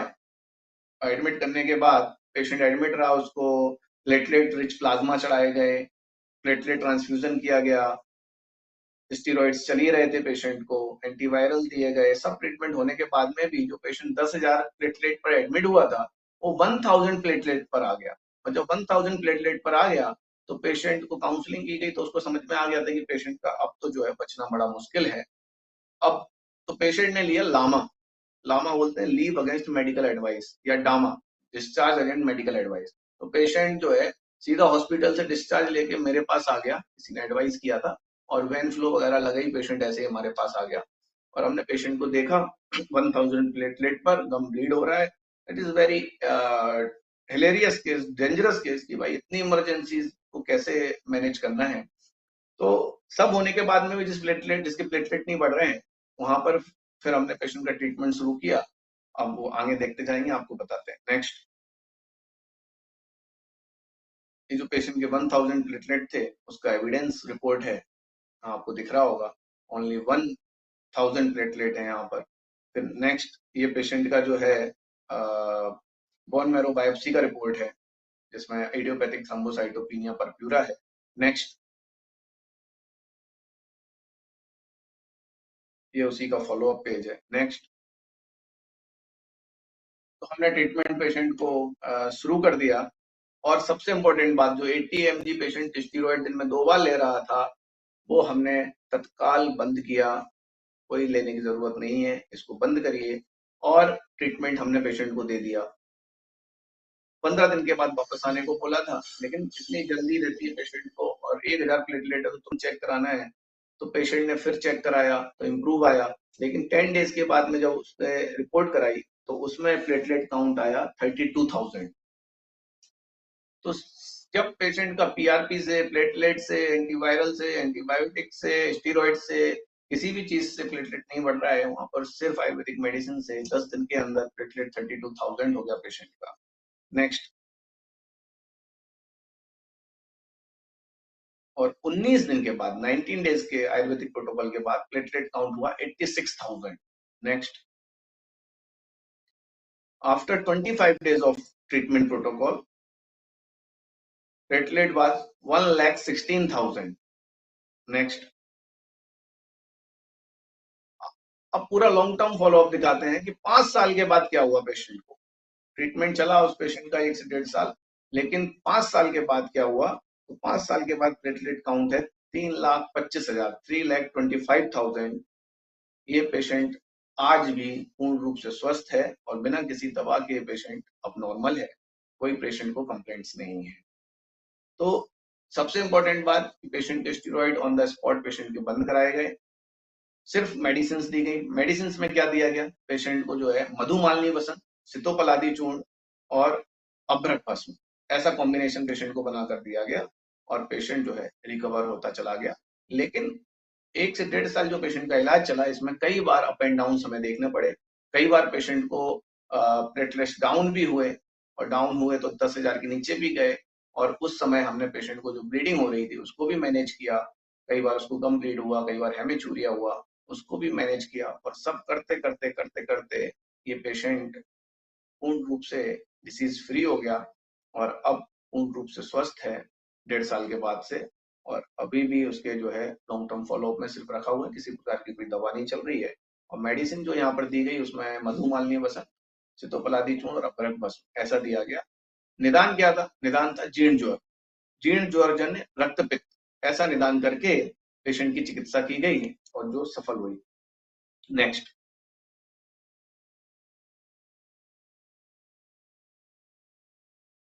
ये पेशेंट फिर और आपको दिखाता हूँ, आईटीपी का है, ये भी इडियोपैथिक थ्रोम्बोसाइटोपिनिया परप्यूरा का है, 53 ईयर मेल। ये रिसेंट केस है, मैंने बोला ना एक नया एक पुराना, ऐसा दिखा रहा हूँ आपको क्योंकि केसेस बहुत हैं, इतना टाइम नहीं है। तो 14/10/2023 को ये केस हमारे पास आया और अगेन ये पेशेंट था, patient was in hospital at the time of consultation, और इसको बक्कल ब्लीडिंग थी पेशेंट को, पूरे शरीर पर पिट्रेचस हेमरेज थे, और बोन मैरो बायोप्सी में इसको again thrombocytopenia, idiopathic thrombocytopenia purpura diagnose हुआ। अब बड़ी मजेदार बात है कि आईटीपी पेशेंट जब आता है तो बोलता है साहब मुझे तो आईटीपी है, और आईटीपी का अर्थ क्या है, इडियोपैथिक, कि हमें पता ही नहीं उसका नाम क्या है, उसको बीमारी क्या है, बस थ्रोम्बोसाइटोपिनिया हो रहा है, मतलब प्लेटलेट्स कम हो रहे हैं, क्यों हो रहे हैं ये हमें पता नहीं है। तो ऐसे पेशेंट्स को ये डायग्नोसिस बता दिया जाता है, और पेशेंट लेके घूमता रहता है कि बहुत बहुत बड़ा आपने डायग्नोसिस करवा लिया आईटीपी नाम का, और इसका इलाज कर दो। भैया आईटीपी कोई बीमारी नहीं है, आईटीपी का मतलब है कि हमें पता ही नहीं है कि क्या हुआ है। इट इज लाइक आपसे पूछे कि भैया आपका नाम क्या है, तो आप बोलो बेनाम, और हम लिख लें बेनाम सिंह, बेनाम गुप्ता, बेनाम शर्मा, जो भी है लिख लो। तो वैसी बात हो गई कि भाई बीमारी क्या है, बोले आईटीपी, आईटीपी कोई बीमारी थोड़ा है, आईटीपी तो पता ही नहीं है कि उसका कारण क्या है, तो इसलिए मैं इसको आइडियोपैथिक की जगह पर इडियोटिक बोलता हूँ, इडियोटिक थ्रोम्बोसाइटोपिनिया परप्यूरा। जब आपको किसी चीज का कोई कारण पता ना चले तो या तो वो ऑटोइम्यून हो जाती है, या तो वो इडियोपैथिक हो जाती है, या हाउएवर हो जाता है, वॉटएवर हो जाता है, कि हमें पता ही नहीं कि भाई क्यों हो रहा है। तो आयुर्वेद आपको वही बताता है कि क्यों हो रहा है, ये आपको समझ में आएगा जब आप उसकी संप्राप्ति को समझेंगे, दोष दूसरी समूर्छना को देखेंगे। लेकिन वो सीखने की चीज है, सीखने के बाद आपको ये सब समझ में आएगा।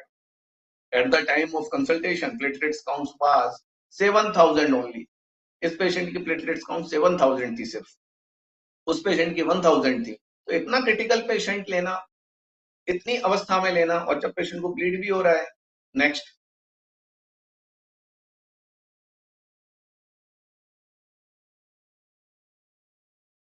नेक्स्ट, ये उसी का केस है, रिपोर्ट्स है। Next, this is the bone marrow biopsy report, और इडियोपैथिक थ्रोम्बोसाइटोपिनिया परप्यूरा यहाँ लिखा हुआ है। नेक्स्ट,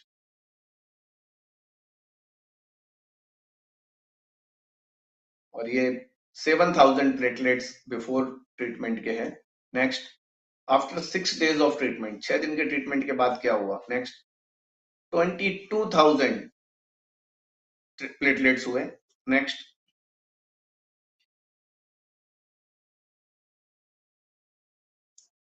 ये उसी का पेरिफेरल स्मीयर एग्जामिनेशन है, सीवियर थ्रोम्बोसाइटोपिनिया दिखा रहा है। Next, after 13 days of treatment platelet count 40,000, 40,000. After 1 month of treatment platelet count was 92,000, और लेटेस्ट अभी इसका रिपोर्ट आया है तो platelet count is more than 1,50,000 near about, मुझे याद नहीं, वो रिपोर्ट अभी डाला नहीं है, 2-3 दिन पहले ये पेशेंट का रिपोर्ट आया है, 1,50,000 के आसपास है।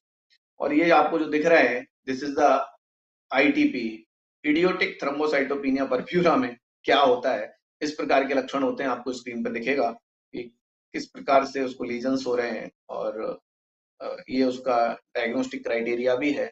नेक्स्ट,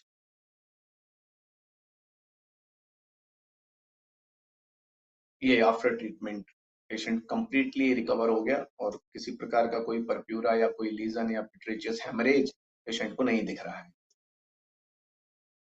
नेक्स्ट,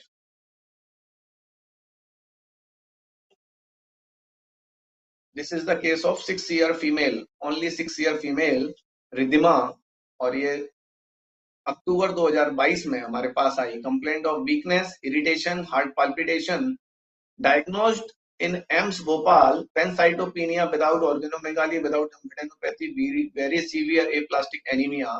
ये पेशेंट जो थी वो थी सीवियर एप्लास्टिक एनीमिया की, और ये पेशेंट जब एडमिट रही एम्स भोपाल में, उसका सब कुछ ट्रीटमेंट हुआ, ईबीवी एक वायरल इन्फेक्शन होता है वो भी देखा गया, जब कुछ समझ में नहीं आया तो इडियोपैथिक भी उसको बनाया गया, पोस्ट वायरल भी बनाया गया, लेकिन किसी चीज से जब उसने रिस्पॉन्ड नहीं किया तो सीवियर एप्लास्टिक एनीमिया डायग्नोस किया, और उसके बाद में बोन मैरो ट्रांसप्लांटेशन के लिए पेशेंट को रेफर कर दिया गया हायर सेंटर पर।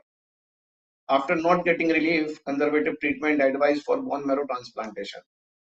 और जब उस समय जब हमारे पास पेशेंट आई, जब उसको बोन मैरो ट्रांसप्लांटेशन के लिए भेजा जा रहा था, तो पेशेंट हमारे पास आ गई और उसकी जो रिपोर्ट्स हैं वो क्या है देखेंगे, क्या स्टेटस था जब वो हमारे पास आई patient.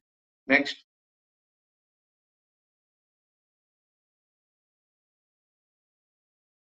hemoglobin was only 4.20 and platelet counts only 4000, सिर्फ 4000 प्लेटलेट है और हीमोग्लोबिन 4.20 है। इस कंडीशन में केस हमने लिया और ये पेशेंट था एप्लास्टिक एनीमिया का, severe aplastic anaemia. This is the type of blood cancer. Next,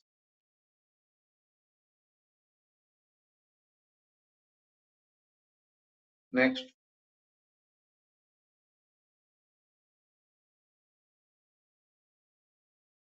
these are the documents of All India Institute of AIIMS Bhopal.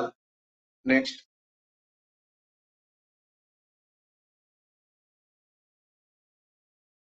these all the clinical course in the hospital, जो उसको hospital में course हुआ उसके बारे में लिखा हुआ है इसमें। Next, there is written bone marrow transplantation, यहाँ पर एडवाइस किया हुआ पेशेंट को। नेक्स्ट, अब हमने पेशेंट का ट्रीटमेंट शुरू किया। 1 मंथ ऑफ ट्रीटमेंट के बाद पेशेंट का जो हीमोग्लोबिन है वो 3.60 रह गया और प्लेटलेट काउंट जो है 15,000 हो गया। तो फायदा तो हुआ लेकिन हीमोग्लोबिन में कोई इंप्रूवमेंट नहीं हुआ, लेकिन प्लेटलेट काउंट 4000 से 15,000 हो गए। फिर हमने ट्रीटमेंट में और सुधार किया और चेंजेस किए, हीमोग्लोबिन इंक्रीज होना शुरू हुआ। Next, 5.8 and platelet count 20,000. Next,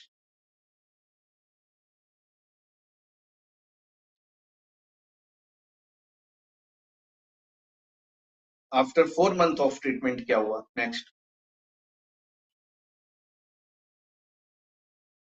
hemoglobin increase up to 8.8 and platelet count was 42,000. Next,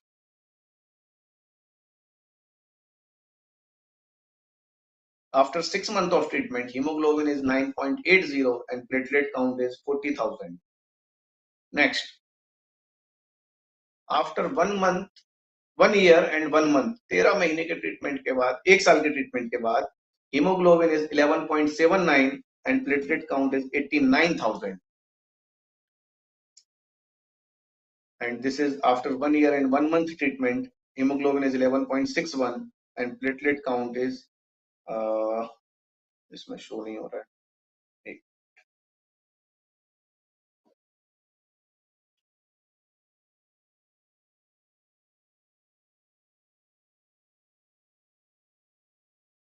किसी को दिख रहा हो तो देख लो, मुझे इसमें दिख नहीं रहा है। I think it is about 89 or 90,000 something. Okay, तो ये सारे केसेस जो हैं क्रिटिकली इल पेशेंट्स के हैं, इमरजेंसी पेशेंट्स के हैं, जिनको हमने ट्रीट किया है आयुर्वेद के माध्यम से।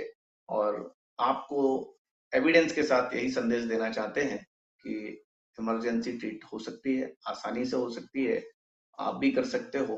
और टाइम हो गया है इसलिए मैं आगे नहीं बढ़ रहा हूँ, क्योंकि दिखाने के लिए तो बहुत सारे केसेस हैं। कोई प्रश्न है आप लोगों के तो पूछ लीजिए, क्योंकि प्रश्न पूछना बहुत जरूरी है। कोई कुछ प्रश्न पूछना चाहते हैं तो पूछ सकते हैं, चैट बॉक्स में आप टाइप कर सकते हैं।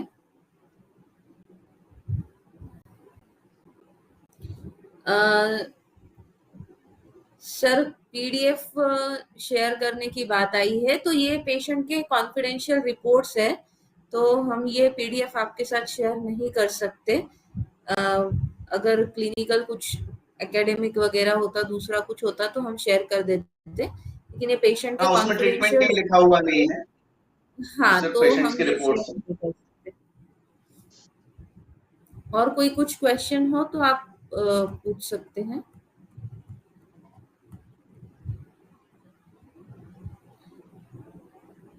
सर, एक क्वेश्चन आया है कि रसौषधि का उपयोग बाल चिकित्सा में किया जा सकता है क्या? सेफ है वो? बिल्कुल बिल्कुल बिल्कुल सेफ है, और आप बच्चा जिस दिन पैदा होता है उस दिन से कर सकते हैं। फर्स्ट डे ऑफ नियोनेट्स, जिस दिन बच्चा पैदा हुआ है उस दिन से आप पेशेंट को ट्रीटमेंट दे सकते हैं और रस औषधि का प्रयोग कर सकते हैं, कोई प्रॉब्लम नहीं है। जब पेशेंट को एस्पिरेटिंग निमोनिया होता है, वो केसेस हम ट्रीट करते हैं और पहले दिन से हम उसमें रस सिंदूर, अब्रक, सितोपलादी चूर्ण के कॉम्बिनेशंस पेशेंट को देते हैं, बच्चों को देते हैं और रिकवरी ले लेते हैं। तो कोई इशू नहीं है। रस भस्मों से, मेटल से, मिनरल से, रस औषधि से डरने की जरूरत नहीं है, लेकिन आपको उसका सही प्रयोग करते आना चाहिए। किसी भी चीज का यदि गलत प्रयोग करेंगे तो उससे नुकसान ही होगा। आप रोज खाना ज्यादा खाएंगे तो भी तकलीफ होगी, लेकिन रस औषधि को कब कितनी मात्रा में प्रयोग करना है, कब कम करना है, कब बढ़ाना है। हम 1 ग्राम भृतवाद चिंतामणि एक दिन में खिला देते हैं मरीज को, जब पेशेंट आईसीयू में होता है हमारा, तो 1 टैबलेट 1 आवरली तक देते हैं हम। लेकिन जैसे जैसे पेशेंट रिवाइव करता है वैसे वैसे पेशेंट की मेडिसिन को कम करते जाते हैं। Okay sir. सर एक क्वेश्चन ये भी है कि इतने एक्यूरेट डायग्नोसिस के लिए कैसे संहिता पढ़ना चाहिए? देखो, मैं क्लियरली बता दूं आपको कि संहिता सिर्फ पढ़ने से आप डायग्नोसिस नहीं सीख सकते। वैद्य के 4 कर्म बताए हैं और उसमें एक अभ्यास कर्म भी है। तो जब तक आप अपने गुरु के पास या किसी भी क्लिनिशियन के पास रहकर सीखते नहीं है, तब तक आपको वो नहीं आएगा। सिर्फ पढ़ने से नहीं होगा। ये बिल्कुल वैसी बात है कि साहब हमने जो है ड्राइविंग करने की किताब को पढ़ लिया है कि ड्राइविंग कैसे करते हैं, A for accelerator, B for brake, C for clutch, ये पढ़ तो लिया है हमने, लेकिन जब कार में बैठते हैं तो क्या होता है, नहीं चला सकते ना। उसके लिए आपको एक ट्रेनर लगता है। वो ट्रेनर बताता है कि भैया कब आपको A फॉर ये पढ़ के जो तुम रट के आए हो ना, इसका उपयोग कब कैसे करना है। तो पढ़ना जरूरी है, दैट इज इम्पोर्टेंट, लेकिन उसका इम्प्लीमेंटेशन कैसे होगा और उसका डायग्नोसिस, क्लिनिकल डायग्नोसिस कैसे उसको देखते हैं, वो आपको वहां पर खड़े होकर देखना पड़ेगा। This is absolute clinical practice. जब तक आप क्लिनिक पर रह के नहीं सीखेंगे, नहीं सीख सकते हैं। तो आप पढ़िए, पढ़ने में बहुत अच्छी बात है, लेकिन उसका उपयोग कैसे होगा। जैसे हम सबने पढ़ा है, रस क्षय का श्लोक पढ़ा है, रक्त क्षय का पढ़ा है, तो रस क्षय का पढ़ा है, घटते सहते शब्दम न उच्चै द्रवति शूल्यते हृदयम काम्यति सो अल्प चेष्टापि रस क्षय। लेकिन इसका क्लिनिकल इंप्लीमेंटेशन क्या है, वो वहां पर जब आप क्लिनिक पर खड़े होंगे डॉक्टर के पास, वो सिखाएगा आपको। देखो आपने जो पढ़ा था ना, पेशेंट के अंदर सारे लक्षण दिख रहे हैं और इसकी चिकित्सा ये देनी है, तब आप सीखोगे। तो संहिता पढ़ना ऐसे सिर्फ आप प्रैक्टिस नहीं कर सकते। पढ़ना एक सब्जेक्ट है और दूसरा सब्जेक्ट है अभ्यास करना। तो दृष्ट कर्मा ऐसा शब्द आ गया उसमें, तो दृष्ट कर्मा होना चाहिए, जिसने देखा हो, अभ्यास किया हो अपने सीनियर के अंदर, अपने गुरु के साथ, तब वो प्रैक्टिस कर सकता है इस प्रकार की। Okay sir. सर सब पूछ रहे हैं कि आपको गुरुकुल ज्वाइन करने के लिए क्या करना होगा, कैसे कर सकते हैं? हाँ, सबसे पहले तो देखो, हर किसी को सुन के हर किसी को लगता है कि मैं ये भी कर लूंगा। सुन के अच्छा लगता है और लगना भी चाहिए, लेकिन सबसे पहले कंफर्म करो कि आपका जो इंटरेस्ट है वो किस सब्जेक्ट में है, किस फील्ड में, राइट। तो मेरा जो सब्जेक्ट है वो है त्रिमर्म, हार्ट, ब्रेन, किडनी और इमरजेंसी। मैं यहाँ पर काम करता हूँ। यदि आपको सीखना है तो आप यहाँ पर 1 साल के लिए आकर रहकर सीख सकते हैं, जो कि एब्सोल्युटली फ्री है, कोई चार्जेस नहीं होते उसके। लेकिन नियम एक ही है कि 1 साल के लिए आना होगा, 1 साल से कम में हम सिखाते नहीं किसी को भी। आने के लिए क्या करना है, आप मेरे फेसबुक पेज पर जाएंगे, उस पर एक नंबर डिस्प्ले हो रहा होगा, वहां से वो नंबर पर कॉल करिए। वहां पे कोई ना कोई असिस्टेंट डॉक्टर जो हमारे यहाँ सीख रहे हैं वो आपको अटेंड करेंगे, और आपको जो भी क्वेरीज हैं या आपको जो नाम लिखवाना है, जो भी आपको जानकारी चाहिए, वो सब मिल जाएगी वहां से, और उसके बाद में आप आके ज्वाइन कर सकते हैं। बिल्कुल सर। सर ये इमरजेंसी ट्रीटमेंट रिलेटेड एक क्वेश्चन है कि इमरजेंसी ट्रीटमेंट में प्रकृति, संप्राप्ति, इन सब चीजों का कितना रोल होता है और कैसे कर सकते हैं? हाँ, पूरा रोल होता है, बिना उसके तो आप आगे ही नहीं बढ़ सकते। आयुर्वेद जब शब्द ही आता है तो उसमें पंच महाभूतात्मक आ जाता है। पंच महाभूत के बिना हम जा नहीं सकते आगे। और पंच महाभूत को ही आचार्यों ने जब और कंसिडर्ड किया तो उसको त्रिदोष कह दिया। तो वो तो आप जब सीखते हो और देखते हो तो एक ही नजर में समझ में आ जाता है कि वहां पे संप्राप्ति क्या चल रही है और कौन सी संप्राप्ति चल रही है, कौन से लक्षण चल रहे हैं। उसके आधार पर ही इमरजेंसी ट्रीटमेंट भी होता है। हम ब्लाइंडली नहीं जा सकते कि भाई ये खून बंद करने की दवा ये दे दो, ये हार्ट रेट बढ़ाने की दवा है ये दे दो। नहीं, आपको पेशेंट का एग्जैक्ट प्रोफाइल देखना है, वो आप सेकंड्स के अंदर देख सकते हो। और सेकंड के अंदर आप ट्रीटमेंट बता सकते हो पेशेंट को, ये ट्रीटमेंट देनी चाहिए। तो बहुत इजी है, वो कोई टफ नहीं है, लेकिन उसकी पूरी एक प्रोसेस है, वो लर्निंग प्रोसेस होती है। जब तक आप दोषात्मक चिकित्सा नहीं सीखेंगे तो इमरजेंसी का साधारण ट्रीटमेंट करना भी पॉसिबल नहीं। तो उसका जो बेस कॉन्सेप्ट है वो त्रिदोषी है। Okay sir. सर एक क्वेश्चन ये भी आया है कि युक्ति प्रमाण का चिकित्सा में कैसे उपयोग किया जाता है? युक्ति प्रमाण के बिना तो आगे बढ़ पाना ही मुश्किल है। आचार्य चरक ने जो युक्ति प्रमाण बताया है वो यही है। जैसे अभी मैंने बताया ना कि पेशेंट को क्या हो रहा है, पेट्रिशियस हेमरेज हो रहे हैं और आईटीपी का पेशेंट है, ठीक है। मुझे पता है कि बहुत सारे लोगों ने ऐसे नाम भी ना सुने होंगे, ना ऐसे कोशिश कभी हम कर सकते हैं, ऐसा सोचा भी नहीं होगा। लेकिन ठीक है, आज जो सुन लिया है उसको आप एक बार देख लोगे तो आपको समझ में आएगा। तो अब वो हमें दिख रहा है कि वो रक्त पित्त जैसा है, ठीक। लेकिन रक्त पित्त की चिकित्सा जब करेंगे तो पेशेंट को लाभ नहीं होता है, ये हमने करके देख लिया। लेकिन जब उसमें युक्ति लगाते हैं और जब चरक संहिता पढ़ते हैं तो उसमें ज्वर के बाद में रक्त पित्त अध्याय आया है। तो जहां पर धातु पाक की अवस्था हो गई तो उसको हम बोलेंगे जीर्ण ज्वर जन्य रक्त पित्त। तो वहां पर चिकित्सा जो है जीर्ण ज्वर की करनी है, ना कि रक्त पित्त की करनी है। दैट इज युक्ति। Okay sir. सर एक क्वेश्चन और आया है, केस रिलेटेड ही है, कि चतुर्मुख रस देने के पीछे का रीजन क्या था? चतुर्मुख रस देने के पीछे रीजन ये है क्योंकि देखो कितना एब्सोल्यूट ट्रीटमेंट देते हैं, एक ही मेडिसिन में काम हो जाएगा। ये कॉन्फिडेंस जो है वो ऐसे आता है क्योंकि जब हम दोषात्मक चिकित्सा करना सीख जाते हैं, अनुभव हो जाता है हम। तो वहां पर देने का कारण यह था कि पेशेंट के जो भी लक्षण थे, कन्वर्जन था, हाइपरटेंशन था, पेशेंट को स्वेलिंग थी पूरी बॉडी में, तो यहाँ पर जो लक्षण है वो सब वात प्रधान है। लेकिन आपको स्वेलिंग कंफ्यूज करेगी कि स्वेलिंग तो जो है पेशेंट को जो है कफज होनी चाहिए, नहीं। इसीलिए वातज शोथ, पित्तज शोथ और कफज शोथ तीनों बताए हैं। और वातज शोथ को डायग्नोज करने का तरीका भी बताया है उन्होंने, कि सिर्फ एडिमा को दबाकर देखना है, और एडिमा यदि एकदम से भर जाता है तो वो वातज है, धीरे धीरे बढ़ता है तो वो कफज है। तो जो लक्षण दिख रहे हैं वो हमें तुरंत कैलकुलेट करने होते हैं। तो वहां पर पेशेंट को हाइपरटेंशन दिख रहा है तो वो वातज है, पेशेंट को कन्वर्जन है, वातज है, फुल बॉडी एडिमा है, वातज है। और क्यों है? क्योंकि पेशेंट को एल्बुमिन धातु क्षय हो रहा है, तो ये वात प्रधान संप्राप्ति हो गई। और चतुर्मुख रस जो है वो वात व्याधि का कल्प है, इसलिए चतुर्मुख रस दे दिया। चतुर्मुख रस में उन्माद, अपस्मार और वात व्याधि ऐसा आ गया। और ये हमारा अनुभवी कल्प है, हम रोज मरीजों पर प्रयोग करते हैं तो हमें पता है कौन सी मेडिसिन कहाँ काम करेगी। तो हर एक मेडिसिन का एक यूएसपी होता है, एक उसका यूनिक आइडेंटिटी कोड होता है, वो आपको सबसे पहले जान लेना है। वो जान लिया, वो ज्ञात हो गया, तो फिर हम ऐसे ही मेडिसिन के साथ ट्रीटमेंट आसानी से कर सकते हैं। तो इसलिए चतुर्मुख रस दिया, क्योंकि वात व्याधि, उन्माद और अपस्मार का कल्प है। और इसका जो निदान है वो उसको हम बोलते हैं गर्भाशयगत वात या गर्भवात, एक्लेम्सिया, प्री-एक्लेम्सिया। सर आपसे कांटेक्ट करने के लिए आपकी ईमेल आईडी मांगी जा रही है, क्या आप दे सकते हैं? हाँ बिल्कुल, लिख लीजिए।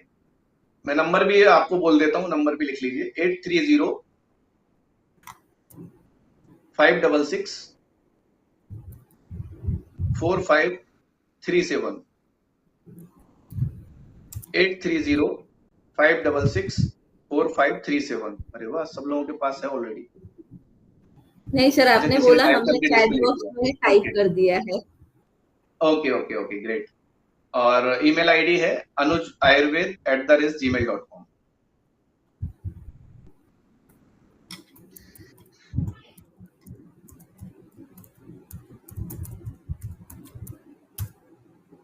सर की ईमेल आईडी और फोन नंबर दोनों दिया हुआ है, आप सर से कांटेक्ट कर सकते हैं।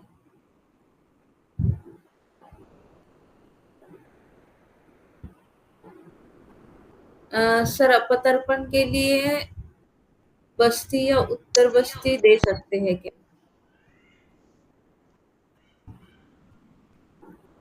अपतर्पण के लिए बस्ती या उत्तर बस्ती दे सकते हैं क्या? अपतर्पण के लिए उत्तर बस्ती मतलब? अब मुझे भी एक्चुअली वो समझ में नहीं आया, वो एग्जैक्टली मैं जितना समझ पा रहा हूँ ना, अपतर्पण के लिए उत्तर बस्ती क्यों करनी है, कोई लॉजिक नहीं बनता है। हाँ, लेखन बस्ती जो आई है, लेखनीय गण की जो बस्ती आ गई है, आचार्य चरक ने जो लेखनीय गण बताया है, उसके क्वाथ की बस्ती बनाकर यदि निरू बस्ती दी जाए तो अवतर्पण होता है, स्थौल्य में भी होता है, प्रमेय में भी होता है, मेद में भी होता है, तो वहां पर आप कर सकते हैं अवतर्पण। अभी सिर्फ लास्ट 2 क्वेश्चन लेते हैं, सर की भी जी समय की अनुकूलता देखनी है। सर एक क्वेश्चन आया है कि घी से घृतपान से कोलेस्ट्रॉल बढ़ता है क्या? कौन से घृतपान से? कोई भी सिंपल घी अगर हम यूज करते हैं, हमारे आयुर्वेद में मैक्सिमम घी यूज होता है, तो उससे क्या कोलेस्ट्रॉल हाँ, बढ़ता है? बेसिकली देखो, यदि कोई पेशेंट स्थूल है, मेटाबॉलिक डिसीज है उसको, और उसको यदि आप घृतपान कराएंगे तो बिल्कुल बढ़ेगा कोलेस्ट्रॉल, क्योंकि स्थौल्य बढ़ेगा। लेकिन लेकिन यदि पेशेंट को वमन और विरेचन के लिए घृतपान करा रहे हैं तो नहीं बढ़ेगा, उल्टा कम हो जाएगा। ओके।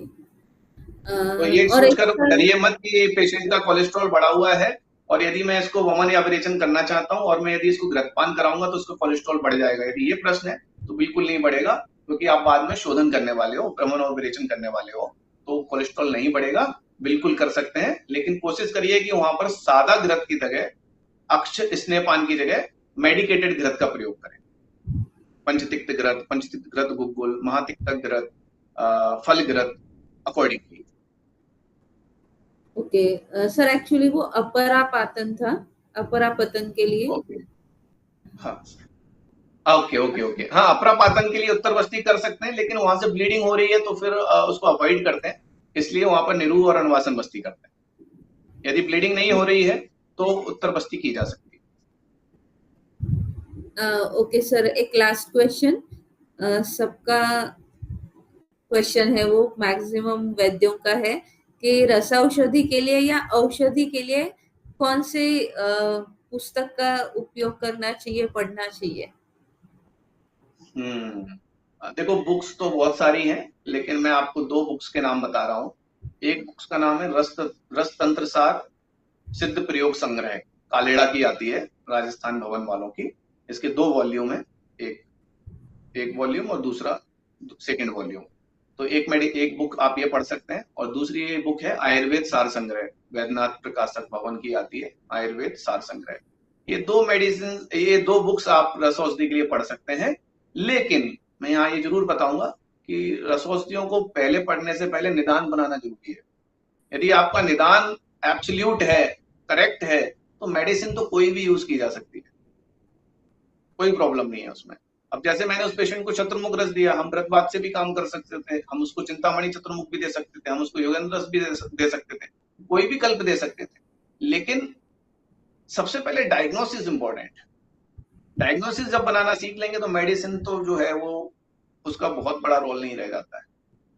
तो इसलिए मेडिसिन हम लोग क्या कर रहे हैं, रेट्रोस्पेक्टिव पढ़ने की कोशिश करते हैं कि हमको एक बीमारी की एक मेडिसिन मालूम, तो ठीक है, वो बेसिकली प्राइमरी स्टेज पर हमें पता होनी चाहिए, लेकिन परफेक्ट डायग्नोसिस के बिना मेडिसिन काम नहीं करती है। डायग्नोसिस आपका परफेक्ट होगा तो कोई भी मेडिसिन काम करती है, यदि आपने थोड़ी भी समझ लगाई है तो। Okay sir. अभी सर का भी समय की अनुकूलता देखनी होगी, तो बहुत सारे आपके क्वेश्चंस जो है उनके आंसर आप एक बार रिकॉर्डिंग देख लीजिए। मुझे विश्वास है बहुत सारे क्वेश्चंस के आंसर्स मिल जाएंगे, और फिर भी नहीं मिलते हैं तो सर का ईमेल आईडी है, सर का फोन नंबर है, आप सर से कांटेक्ट कर सकते हैं। मैं आशा करती हूँ कि सर आपको जवाब जरूर देंगे, आपकी क्वेरीज रिजॉल्व करेंगे। अभी यहीं पे रुकते हैं। सर का नीरोग स्ट्रीट की तरफ से, हमारी सारे श्रोताओं की तरफ से और आगाज फाउंडेशन की तरफ से बहुत बहुत धन्यवाद सर। आपने आपका व्यस्तता में से समय निकाल कर हमारे श्रोताओं को आपने बहुत सारा नॉलेज दिया। बहुत बहुत धन्यवाद सर। जी, बहुत बहुत धन्यवाद। मुझे पूरा विश्वास है कि इस 1 घंटे में मैं जितना आपको समझा सकता था, जितना बता सकता था, मैंने पूरा ईमानदारी से प्रयास किया है और एविडेंसेस के साथ किया है। इससे आपको ये तो समझ में आ गया होगा कि यस, इस प्रकार की इमरजेंसीज को ट्रीट किया जा सकता है, आयुर्वेद से किया जाता है, और यदि मैं कर रहा हूँ तो आप भी कर सकते हैं। आप सीखना चाहते हैं किसी भी वैद्य के, पूरे भारतवर्ष में बहुत सारे वैद्य हैं जो सिखा रहे हैं, उनके पास जाकर सीखिए। 1 साल में सीखे बिना आपको कुछ समझ में आएगा नहीं।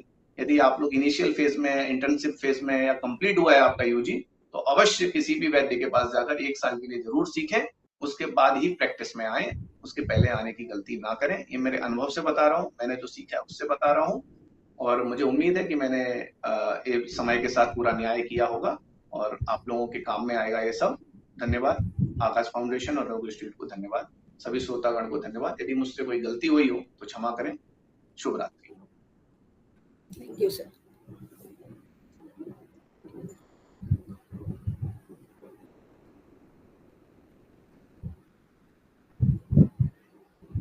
सर आप लीव कर सकते हैं वहां से।